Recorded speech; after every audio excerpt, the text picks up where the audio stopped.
Welcome to this episode of Texas Healthcare Talks, where we talk everything Texas healthcare over the past 25 years. With me today are our amazing hosts, the one, the only Steve Rios, and to my left would be the amazing Philip Ashmore, and I'm Missy Masters. Thank you again for joining us for this Cinco De Mayo episode of Texas Healthcare Talks. So when we started planning this episode, one of the things that we wanted to kind of highlight were some of my personal embarrassing Cinco de Mayo-ish stories, more circulating around the fact that I have had some funny moments that are related to the Hispanic culture, if you will. Culture, yeah. We'll call it that. Starting out with the fact that if you don't know this about me and my family, we're from North Dakota. And North Dakota. We're from the North Dakota. And so Cinco de Mayo was not even on my radar till we moved down here. It wasn't something, but I will tell you, as a tequila fan, very excited about that part of culture down here. That being said, I also am married to a guy from Montana who grew up on a ranch. So to say that my life has been somewhat country and redneck, probably an understatement. And so when my husband would, and I shouldn't say this because it sounds terrible, but insult a female, right? It's a very redneck version of an insult, which when you think of the words that our amazing producer of this podcast would have to bleep out, it's not one of them, right? So it's nothing that could also be called a dog or any of that kind of stuff. But he would be like, oh, that heifer. Because growing up on a ranch, you know, he's basically calling a woman a cow, which still not great. But that, in my head, being married that many years, it was a country slang word. It was a country slang word.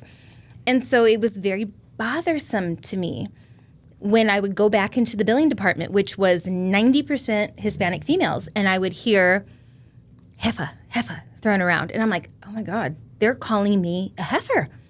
And it kind of really took me by surprise. And I was like, oh, well, I mean, I guess I'm the boss's kid, and I guess I'm, I don't fit in. And I just, internalized it for almost 2 years. Missy, what's so funny about this is on one hand, you're offended. Totally on the second hand, like you're doing these justifications like, I'm the boss's kid. Oh, but see, you have to understand. They're speaking in Spanish about me. I get it. Listen, because being the boss's kid sucks.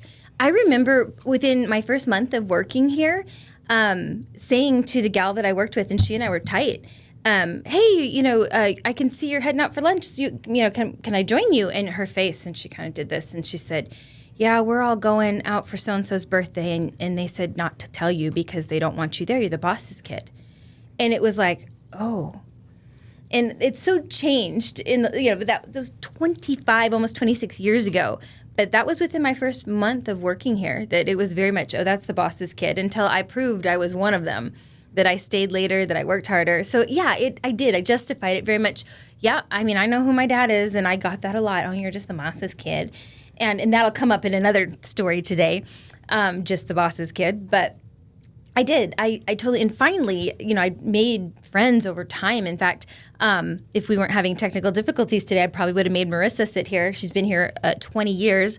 And it was Marissa I said to. I was like, why do you guys call me a cow? Yeah. And she was like, what? And I said, heifer. You call me a heifer. Every time I walk back here, I hear somebody say heifer. She laughed so hard. It took probably 5 minutes for me to get an answer. She's like, Melissa, we call you heifer. It means boss in Spanish, heifer.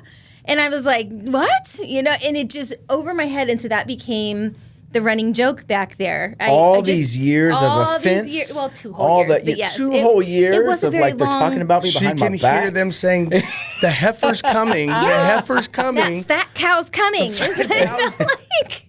I was like, what did I do? And it was quite painful in the moment. But I fully embraced it. And we'll put up a picture.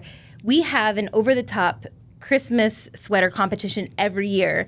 And so the one I wear every year, because I can't participate in the competition, I just do, solidarity. I wear something. But I wear this one that is a cow with lights running across it. And it just it's my little ode to my heifer roots. So that is one of the Texas Healthcare Talk stories that I wanted to tell today, because it's kind of still a thing. They still say it and they still tease me, and I never want that to change because it's kind of hilarious. I love it. So just as everybody's hearing this, Y'all can call her Heffa. Don't no Don't call me ER. fat. No Fat cow. ER. It stops No, at the A. Yeah, Heffa. yeah, heifer. No heifer. No fat But you know cow. what I always think is cool, and like with the Cinco de Mayo episode, is it always, for one, gives everyone an opportunity to celebrate, right? Yes. But it's something that's super cool to utilize for marketing, for our business. I mean, Yes. in the PI industry, getting people out, getting people together. So, Steve, I know you got some stories when it comes to that. Yeah, I've got a couple. We first Cinco de Mayo, and so there's a pretty big account of mine, and I was like, oh, I'm gonna get them tacos for Cinco de Mayo, and so I get this street taco vendor to come out, and you know, I don't know what happened with our conversation, but I just got the tacos. Well, this office had about, I don't know, 70 plus people, and so I wanted 70 plus amount of tacos for people to be full. Well, I proceeded to order about 1,200 tacos, and the bill, and I wasn't even ready for it. And then he brings me the bill, and it's like crazy number. And this was years ago. And I didn't even warn Dr. Lester, and then they run it, and I'm like, oh my gosh.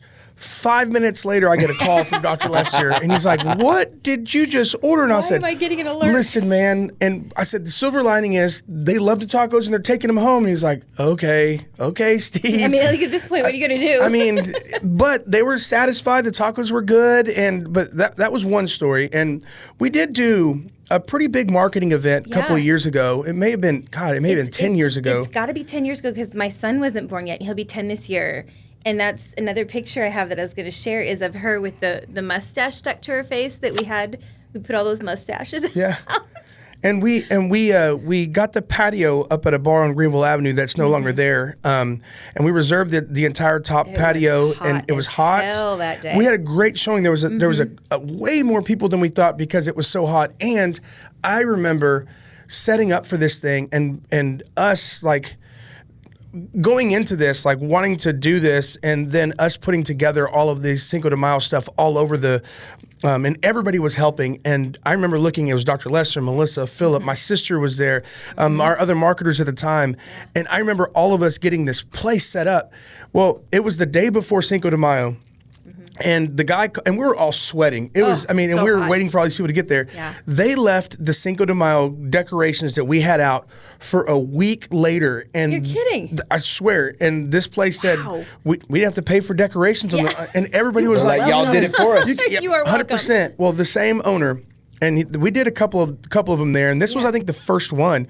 And he came up to me and he was like, "Hey, I just want to let you know that our wait staff and our bartenders said that they've never made more margaritas in their entire existence of being there." Yeah. And so they wanted us to come back mainly because we threw a great party. And if We you were do throw there, a great party. you're welcome. And if you sweated with us, we appreciated you being there. So come to our next happy hour at the Rustic. See you there. I was going to say, we're going to have a beer donkey, right? Absolutely. Yeah, there's Yeah, a beer. there will There be is a beer donkey. A beer burro, A burro, not a heifer. not a heifer. Show up. I'm so getting a picture of that thing. So, Dr. Lester, you talk about him, and it's important that if you've never, bless you, seen my dad. Held That was the friendliest sneeze I've ever heard in my Listen, entire I'm gonna life. be real. If I didn't hold that sneeze in, it would have been so loud and aggressive. So I took the brain pressure for all of you guys. Loud All right, and go ahead. aggressive are two words I would Yeah. never He use to sneezed- describe he Phil sneezed- Ashmore. Loud He and sneezed like a aggressive. punk ass bitch Silent. just Yeah, now. you know what? Watch the previous episode. Yes. It all Go makes back sense. to the first episode or the second episode or Well, my dad and I don't look just a whole terrible lot alike. He has very dark hair. He's got brown eyes. I'm blonde. Well, not naturally, but mostly. And green eyes. And our face shape's the same. Our eye shape's the same. And that's really where the similarities stop. I'm quite pale Norwegian. And even though he's 50% Norwegian, he's very dark complected. And over the years, I can't tell you how often somebody's walked up to him and just started speaking Spanish. And he's like, "Ah," and does not have any clue how to speak Spanish. And this particular day at the office, I was interviewing drivers. You couldn't do the interviews that day for some reason. I don't know if you were helping somebody with their vehicle or whatever. But I was doing interviews. And this kid comes in to interview for the job. And he is a little on the punkish side. He sits in the chair, and I kid you not, guys, I'm going to try to do this. like, this is not interview posture. He's got one arm like this, and he's slouched down. And I just thought, okay, I just want this interview to be over, like, now. So I do the wham, bam, thank you, ma'amist version of these questions I can, just to, not offend him too much, because I wasn't, now I wouldn't. Now I'd be like, and we're done. I'm going to call your mother. I need her phone number. But that's the gift of almost being 50. Back then I was in my early 20s, and I just thought, well, I don't want to offend him, but, don't call us, we'll call you, kind of get out of Go here. through the motions, let me get out of here. You're not hired, 100%. Yes, 100%. If you can't sit up straight in an interview and not have your arm thrown over the seat like you're hugging an imaginary girlfriend, this is not a place for you to work.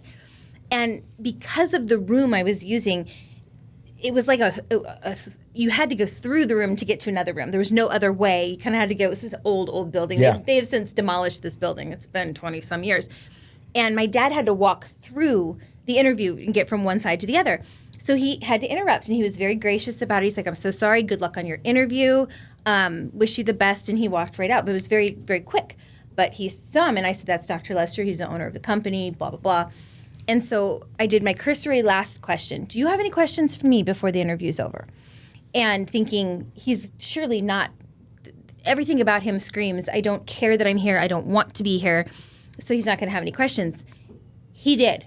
He goes, yeah, I got a question. Is there any room for advancement in this company? And I'm going like, God, no. No, okay. I go, well, actually, the guy that you would be working for, because he's interviewing for a driving position, right? The guy you'd be working for, he started out several years ago as a driver, and now he's the head of all transportation. And I kid you not, this kid looks at me and goes, yeah, but is he like the boss's kid or something? Not the thing to say to me, because one, I'm the boss's kid, and two, I am not, I'm not working here lightly. I have two kid, college degrees. I'm the heffa. Yeah, I'm the heffa, damn it. I don't think anybody called me that yet. But it was like, I have two college degrees. I did not just get handed this job. I'm here for a reason, and I'm now offended in addition to completely annoyed. So I go, actually, that would be me. And he just looks confused. He's like, You're the boss's kid. And in all fairness, you look about as much like my dad's kid as I do. Yeah. So because we look more alike than my dad and I do. But I, on the other hand, you could totally. You could pass. Both you August birthdays. So I go, yeah, you're not the boss's kid. I go, yes, I'm the boss's kid. He goes, that guy that just walked through here, Dr. Lester, you're telling me that's your dad? I go, yeah, that's my dad. And he goes, no, he ain't. I'm like dumbfounded. Like, how are you telling me he's okay? And I just look at him. He goes, that guy's Hispanic. You're white. Okay, this interview's over. Done. Thank you for your time. I'm so glad you could point out that very obvious fact that I'm white, but my dad is not Hispanic. But he has gotten that more times. But I think it was the whole boss's kid thing. Yeah, room for advancement, but are you the boss's kid? I was like, oh. Maybe he saw Dr. Lester at Meat Casino or something, because Dr. Lester can put down some chips and hot sauce. Yes, he can. And he identifies as part Mexican. So. I'm telling you, the man in the summer gets the best tan, and I did not get the genes. So I turn a nice color of pink. You know what's funny? You said people would walk up to him and speak Spanish. Mm-hmm. Years ago, when I was working at the rehab center, we had a lady that was the receptionist. And so she was bilingual, so she spoke Spanish, spoke English, and she had left for, I think, lunch or something. So I'm sitting back there where she usually sits. Her dad walks in looking for her. He was going to meet her for something. And I was a lot heavier at this time. And so he's on... Heifer, hard. Yeah, hard. he's on the phone talking to his daughter, who's not there, but he's trying to describe me, right? And he's talking to his daughter in Spanish, and he's saying all the things. Blanco, es blanco. And he looks over at me, and he just kind of looks me up and down, and then he goes back to talking, and he's saying something, gordo, something. And I'm like, yeah, he just called me fat. Blanco would have been better. He had no idea you were married to my sister who's Mexican. Yeah. I'm sure her brother has called you gordo before. Exactly. Oh my God. Gordo, gordito, whatever it was. It was like the fat kid behind the desk. I don't know who he is. So that's kind It would have been great. It probably was. Oh my God. Oh, I remember. Yeah. That's a good one. Yeah, man. I'll never forget that one. But oh my God. So speaking of, you said, married to your sister. So Careful, Steve. shots and fired. I'll keep, Look on no, your no, no. face. This is super PG. I promise. Sure, okay. So I won't go there on this episode. on this episode. So Steve and Leah, 100% full blood Hispanic, 100% full blood white boy over here, which means my kids are 50-50, right? Well, my son, like, I mean, if you were to ask him, this kid is going to identify as, no, Dad, I am 100% Mexican. Like, I'm all Mexican. So Cinco de Mayo, anytime it rolls around, I always get a phone call from my son. He's like, Dad, what are we going to do to celebrate my special day? My special day. He's hoping. He's like, Dad, you gonna buy me some beer? He's like, what are we going to do to celebrate my special day? Today's my day. So I love that. I love Ethan. That's great. he's a trip. Oh, my word. Well, we just want to thank you guys for joining us for this episode of Texas Healthcare Talks. Hope you have a wonderful Cinco de Mayo. If you or somebody you know gets injured in the DFW area, please give us a call. We can help. We will see you next time. See y'all next time. Bye.